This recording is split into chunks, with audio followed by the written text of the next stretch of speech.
the stomach being empty, that you're not having anything in your stomach all throughout the day. So this smell is actually coming from inside of the stomach. And this now, a lot of people might get annoyed by it and people don't like it, because obviously everyone wants to smell good and nobody wants to smell bad. But Allah, the Prophet Muhammad or Allah subhanahu wa ta'ala in this hadith al-Qudsi, he's reminding us that verily it's more beloved to Allah subhanahu wa ta'ala than the smell of misk. So in this hadith, we see that it's more beloved to Allah subhanahu wa ta'ala than the the smell of misk. The Prophet ﷺ in this hadith, end of it, he starts to remind us about the other benefits of the fasting. After Allah subhanahu wa ta'ala showed the reward we get in the beginning of the hadith al-Qudsi, the Prophet ﷺ went on in the hadith to show us other benefits. As-siyamu junnah, what you should do. So this is this thing of the Prophet ﷺ in the second part of the hadith. So this part of the hadith, he's showing us now that we shouldn't be ashamed of this smell that comes from our stomachs, because verily it's more beloved to Allah than the smell of the misk. And at the end, he mentioned that we will have 2 times we will be happy from our fast. We'll be happy when we break our fast in this dunya, in this life, and in the hereafter. When we meet Allah subhanahu wa ta'ala, we will be happy with our fast because of the great reward we will get from it in the hereafter, inshallah tabarak wa ta'ala. Here, we want to talk about some of the benefits. And this is always good when we're in the beginning of Ramadan now, still in the first couple of days, that we remind ourselves of the benefits of fasting, or some of the benefits of fasting. And that is, first of all, the benefits that we get in our faith, in our iman. And that our iman goes stronger. We see, because a Muslim is constantly doing good deeds. He's constantly staying away from bad deeds. So during this month of Ramadan, he is increasing his faith, and his iman is becoming stronger during this month.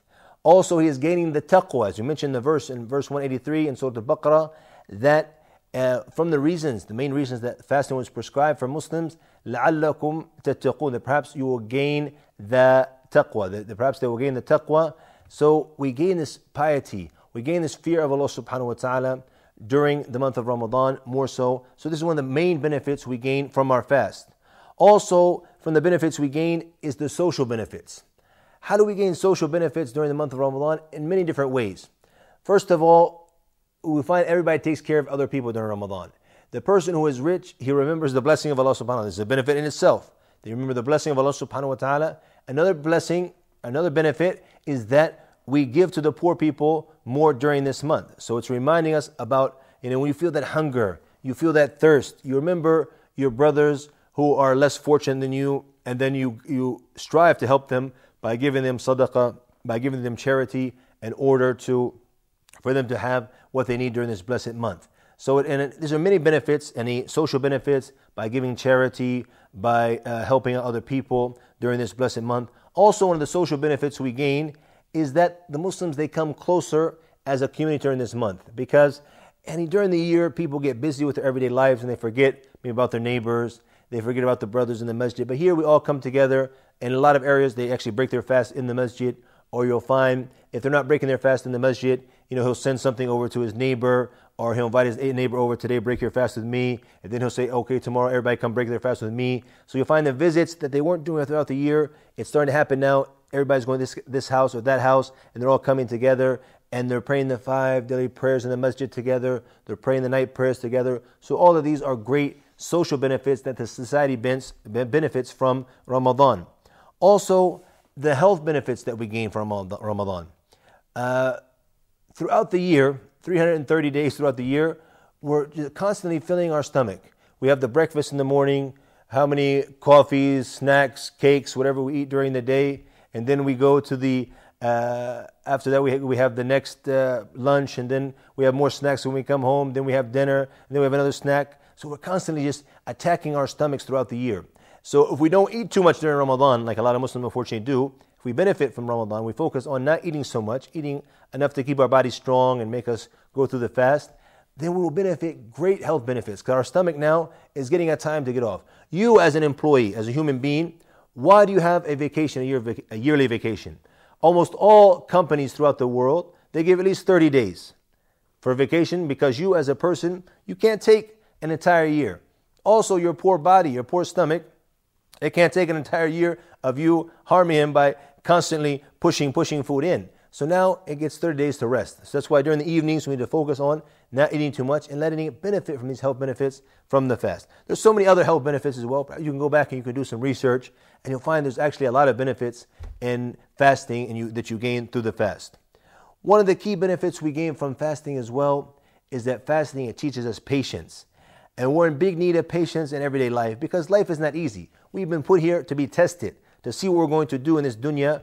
So we need to focus on what we're going to, how we're going to benefit from this fast, is that we learn patience. Because if you don't have patience in this life, you're going to not be able to control yourself, and you're going to fall into big harms by not being able to control your anger during your everyday life. So fasting, it teaches you patience during the month of Ramadan, and it wants you to continue this throughout the rest of the year as well, inshallah ta'ala.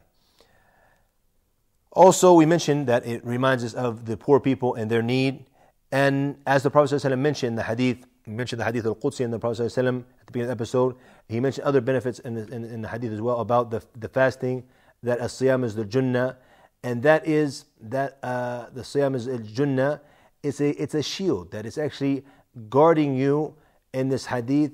The fasting is guarding you from falling into that which is haram and that which harms you. So this is one of the benefits we gain.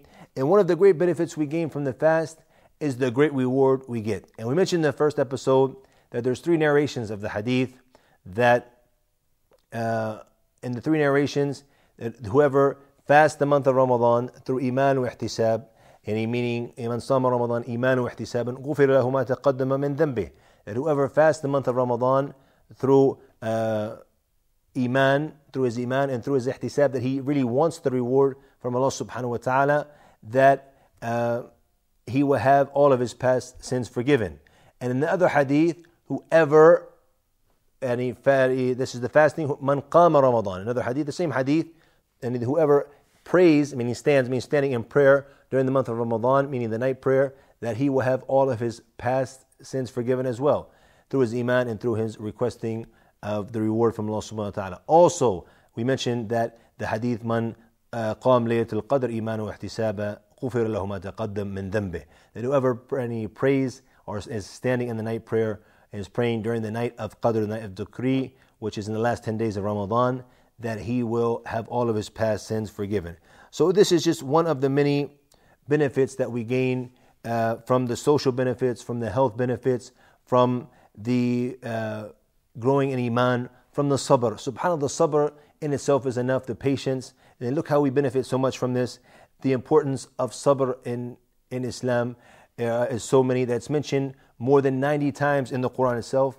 And the benefits go on and on. You can see many benefits yourself if you were to look in and find out some of the benefits of the fasting. There's so many. This is just a few. And we're out of time for today's episode. So until tomorrow, Allah knows best. Allahu a'lam wa sallallahu wa sallam wa barak ala nabina Muhammad.